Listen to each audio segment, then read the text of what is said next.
अस्सलाम वालेकुम दोस्तों। तो आज की वीडियो में हम बात करेंगे कि आप यूट्यूब वीडियोस को किस तरीके से डाउनलोड कर सकते हैं और कोई भी जो है इंटरनेट के बगैर भी आप चला सकते हैं। तो आप कोई भी जो है वीडियो प्ले कर देते हैं तो आपको उस वहाँ पर थ्री डॉट नज़र आते हैं, तो आपने उस थ्री डॉट पर क्लिक करना है और वहाँ पर जो है प्ले करने से पहले आपको वहाँ पर डाउनलोड का ऑप्शन मिलता है। यूट्यूब वाले खुद जो है आपको यूट्यूब के अंदर जो है उस वीडियो को डाउनलोड आप कर सकते हैं। तो इस वीडियो को आप डाउनलोड कर लीजिए और उसके बाद अगर आपके पास नेट नहीं है तो फिर वो आप वहाँ पर वो वीडियोज़ देख सकते हैं। तो ये तरीका जो है अप्लाई करके आप वो इंटरनेट के बगैर भी वीडियोस यूट्यूब के देख सकते हैं, पहले से उनको डाउनलोड करके। लेकिन अगर आपके पास रेगुलर इंटरनेट नहीं है तो फिर वो वीडियोस जो है वो वहाँ पर आप प्ले नहीं कर सकते, क्योंकि आपके पास रेगुलर इंटरनेट होना चाहिए।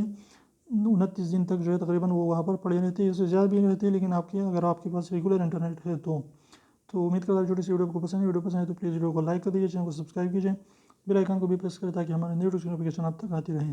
चैनल को सब्सक्राइब करना ना भूलिए, बिल्कुल फ्री है और रेड वाले सब्सक्राइब को ज़रूर दबाइए।